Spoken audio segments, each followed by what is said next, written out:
Hi gang, so today we're going to be painting a stormcast. We're going to do them in completely non-metallic in gold. So this is a push fit mini. I haven't glued him together just so I can take his arms off and access some areas that would be a bit difficult if I couldn't do that. This is just showing the arms coming off. I do recommend sub-assembly when you are painting something a bit more complicated. So I'm just using my regular Army Painter Wargamer character brush as usual, and I'm going to use a Rhinox Hide with a Averland Sunset and Dorn Yellow for my gold recipe. You don't have to use this exact recipe. For this horse I did use Flashgit's Yellow instead of Averland Sunset, and I used a bit of Gorath Brown just to help with the transitions as well. We're going to do something more like how I've done on the Sister of Silence, where it's a bit more muted, it's a bit more of a realistic gold colour compared. So the first thing we're going to do, I've already primed it with dark brown and white, just so I can see better where the shadows are and get a better idea of where to put things. So I'm just going to go in with the Rhinox and colour in the shadow, just spreading it out as I need to be, expanding it where I think it would go, where the primer has slightly overridden itself with the white. So if you want to have a more warm toned gold, you can do a pink underlay, which will show a little bit and make the yellow look a bit warmer, which is quite nice. Now I'm just going to go in with the Averland and sketch out the main colour of the front of the chest. So at this point, when you're starting non-metallic, you do want to keep it kind of sketchy. You just want to kind of guess where you want your light to go, where you want the reflections to be. Once you've ascertained on one section of the mini where that reflection is going to be, it's a lot easier to work it out on the rest of the mini because you have that reference point. So when I say sketching, I just mean blocking in the colours so you know where to go. I'm not doing any blending at this point. I'm going to do that a little bit afterwards. So here I'm just putting the highlight right on the front of the chest plate. So the light is now established as coming from this direction. If you're having trouble with working out where you want first reflection to go, just kind of put it anywhere or find a metal object the same kind of shape. I'm now going to go in with the Averland just to start blending out a bit and fixing it a little better so it's a bit more smooth, just so I can pinpoint down where I want that reflection to be. So this is where I would generally start blending. So at first I'm just going around the edges of the highest reflection, and I'm just going to go around it with the Averland, doing a bit of wet blending, just trying to make sure I've got it in the right place, see what looks funky, see what looks good, and then just go with that, essentially. I tend to wet blend. If you want to glaze, you can also glaze with this same recipe, but here I'm just blending the brown into the yellow, just kind of trying to keep everything kind of smooth, kind of nice. Moving the colour around to where I think it's needed more, and moving the shadow around to where I think it needs to be a bit darker, maybe a bit lighter. So now I'm just working my way down the mini, using that first pinpoint of light reflection as the main reference point. So I'm just going to bring the shadows down first. I always find it easier to work the shadows first and then go in with the colour, just because then it's a bit more easier to see that contrast. You can also use glazing to do non-metallic. I'm not the biggest fan of glazing. I think it takes too long to get the same result that you can get by wet blending. I also feel like wet blending is slightly easier.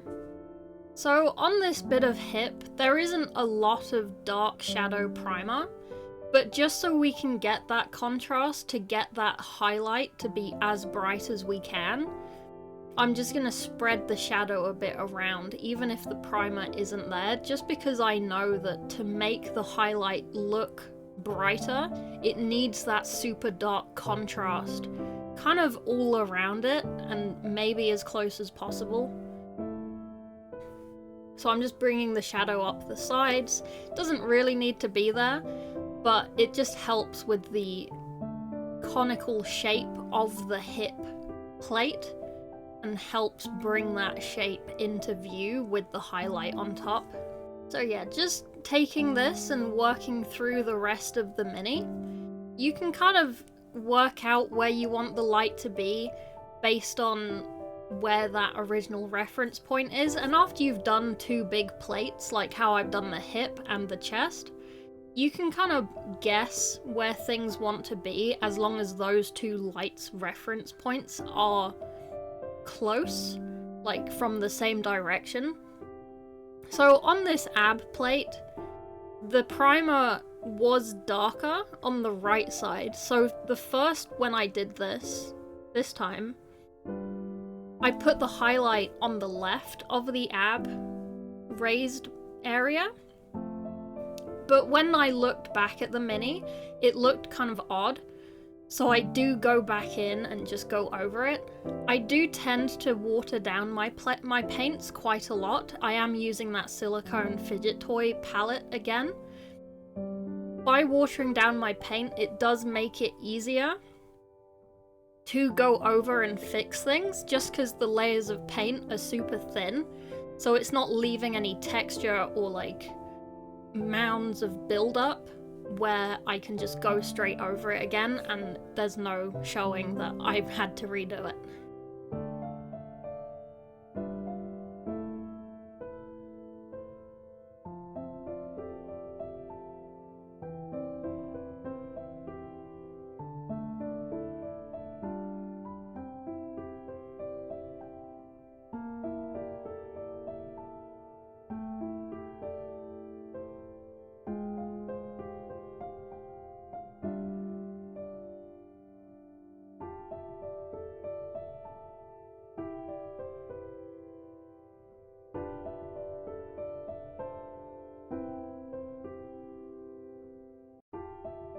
You can do whatever you want, essentially. It's just learning to blend and finding those light spots.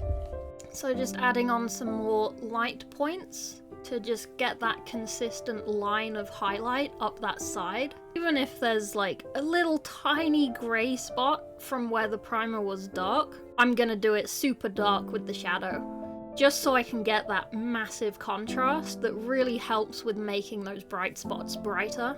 Remember to do your edges as well, just helps that perspective of where the light is coming from. So doing the top of the neck like this, I have to decide where I want the light to be. I'm gonna have one spot in line with the hip and the chest, just to keep that consistency, but I'm also putting a bright spot in front of the chin and to the side. This is because if you think about it, if this was a gold man, the light is going to come in and reflect off of his chin onto the bit of neck plate in front of him, and also maybe off the side of his face onto that top edge of the neck plate. So now I'm just adding a bit of contrast using the brown to just create those gaps between the high points. You don't have to go super dark for these. I do go over these with the Averland just to dull it down a bit. You can still see the dark points against the light points, but I have toned it down a bit just because this was in direct light source. So if you are struggling finding the reflection points, which can be a struggle if this is your first non-metallic or if you just don't have a clear understanding of light, I will be doing a video in the future just looking at various metal objects in the real world and seeing how they reflect and how it would look as these various different pieces of armor, because they're just volumes in the end. They're just semicircles, spheres, cylinders. Once you really understand how those volumes work with light, this will get a lot easier. I will be making some reference pictures to go with this tutorial that I will link to in the description, and they'll also be in my Discord in the Painting Help channel. But for some people, that doesn't help, and just seeing it on the actual armor itself is the main thing. So I have separated this video with that, just so we can have that separation a bit.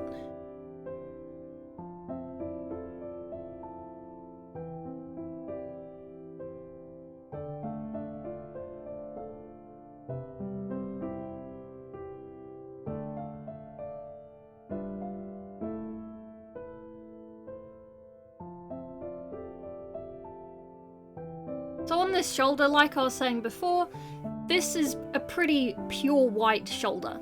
So I'm having to guess where I want the shadow to be. I'm gonna have to guess where the highlights are going to be.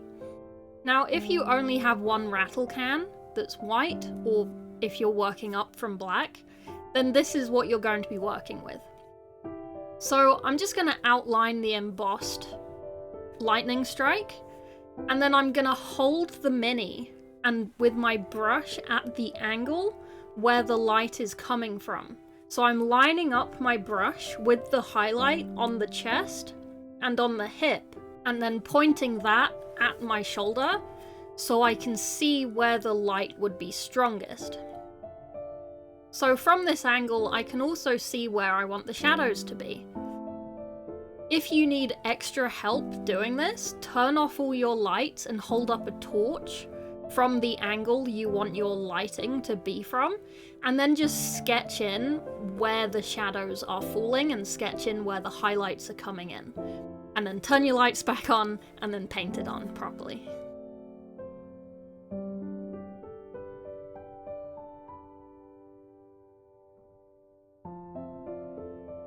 So here, if you're having trouble with the transitions, like I mentioned at the start, you can use an extra colour like Gorath Brown.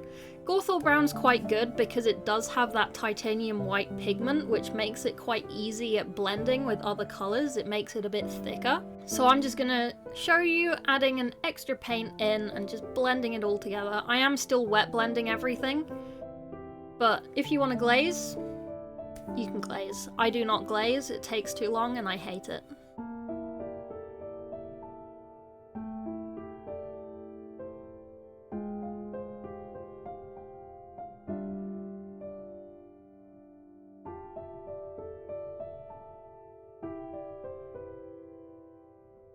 So on this shoulder, I did forget about his shield. His shield will cast an extra shadow onto his arm.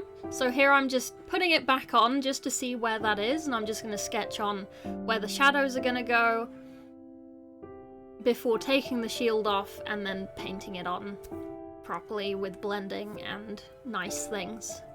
This is quite a good learning point because, as you can see, I don't perfectly smooth out this shadow. This is because the shield is casting that harsh shadow. When you look at a shadow, you hold like your hand above a desk. The shadow doesn't blend perfectly out of shadow to light. It has that harsh line. Not all of your shadows will be smooth and perfect. Some of your shadows will look more realistic, will look better if they have that harsh line between the shadow and the rest of the color. Especially if you have two light sources that are kind of playing on each other, it can be quite interesting and create some quite nice shapes.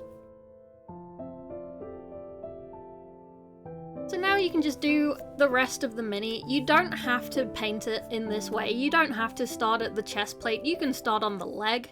It's quite a straight cylinder. It might be easier to start on. And just work your way over it, trying to keep those light points consistent. That's the main thing. I keep saying it. It's just consistent light points. As soon as you move one of your reflections to the slightly wrong place, you will know immediately. It will look off. Then again, when we do the head, I will show you how this is also a bit trust the process. It's gonna look a bit funny until you put the highlights on.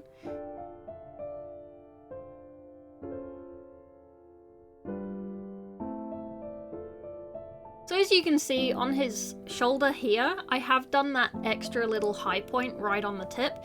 This should be in shadow, but because he's wearing that crown, I've made the decision to put an extra light spot on the top of his shoulder, just where that would reflect off of his crown. So like I said, I didn't glue this together. I was having trouble reaching the head and thinking of a way to reach the head, so I just took him apart. This is very much trust the process now. He's gonna look a bit like a Simpsons character. He's gonna look very yellow. and with these harsh shadows as well, it's gonna look really weird until I start adding the highlight and blending things out properly. So when you paint, you should really get used to sketching things out. You don't have to do it perfectly first try. If you're worried about how lighting is going to look or how a color is going to look, just sketch it out, do some splodges with thin down paint, and just create those shapes and see how they work together. So this little in bit of his crown, it probably wouldn't be this shadowed, it would have reflections from the top of his head, but just for the sake of contrasting and making that semicircle shape above his head, creating that boundary, it does end up working quite nicely in our favor. So now we've started putting the highlights on the face, you can see that it's starting to look more like an actual face than a Simpsons character. So I'm just gonna keep adding some highlights to the lips and the nose and the eyebrow and the cheekbone, and just building up that shadow where I need it to be. I didn't paint his eyes, I did just make them brown. You can obviously paint the eyes if you want, but I just didn't.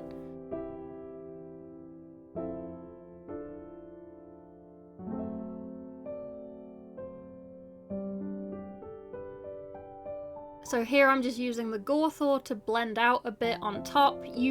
This is quite a good point of what I mean by that high contrast. I have done this guy quite low contrast compared to how I usually paint for like competitions, but you will find that using that contrast will help a lot in finding those shapes. Don't be afraid to overshadow everything, you can always bring it back up with the midtone and then with the highlight.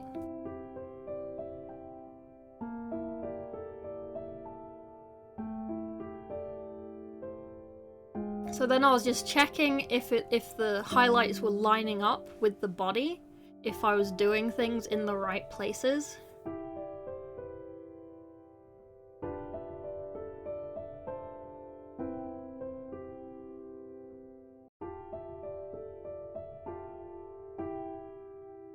And now I'm just gonna redo the lips, and then I put a bit of shadow under his nose and under his lips just to bring out a bit of that definition.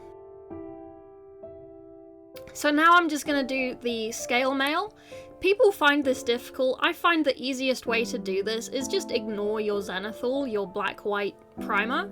Just paint it all in shadow, and then paint all of the tips of the scales with the midtone, blending it out as you like. And then just highlight as you want. And then turn it to where you want the lighting to come from, and make a note in your brain where you can't see. So for example, on this, when I turn him to look as if I am the light source, I can't see these scales. So I'm just gonna black them out essentially. So on this hip, it's quite a good showing of the wet blending. I am just creating the shape, blocking in color, moving the paint around while it's still wet, and just moving it to where I think it will look the best. I do keep turning it just to see that it makes sense with the rest of the non-metallic that I've already done. And remembering that the shape isn't a flat cylinder on this hip pauldron. So I'm just going to bring the highlight underneath a little bit just to make it look a bit more less flat. So here you can see I've done his leg. I just did it quickly. It's the same thing, just finding the high spots, finding the low spots, filling in the shadow, blending it out, chucking on the highlight. If you think of it in terms of shapes rather than in terms of body parts, it might help. See, the feet are made out of rectangles and triangles, the ankles and legs are cylinders. It makes it a lot easier to see where you need to put things. So that's him with his arms and his legs done. I'm pretty happy with him, but then there's always more. Get yourself a white. You could either use Pro Acryl Bold Titanium White. It is very pure titanium white. It's really bright. You can use Corax White from Citadel, but be aware that it is a bit toned down. It does have that grey colour to it. For the sake of this video, I am using Corax just to keep everything Citadel. But you just want to go through with your white, whichever one you use, and just do little spots and dots where you want those super high reflection points to be. You don't want to completely go over your Dorn Yellow, or if you use Ice Yellow for example. You just want to do those super high specific spots, like on corners of armor and in the middle of a Dorn Yellow highlight. You could do a little bit of white. That would look quite good. But yeah, so in the next couple tutorials we will be covering his shield and his spear. We will be doing a silver non-metallic for his spear and a red non-metallic or blue for his shield. Depends what we work out. Thank you so much for watching. Leave a comment if you want me to cover anything specific. If there's any models that you want me to do, let me know. But otherwise, feel free to join the Discord, show me what you've been working on, tag me on Instagram, and I will see you next week. Thank you!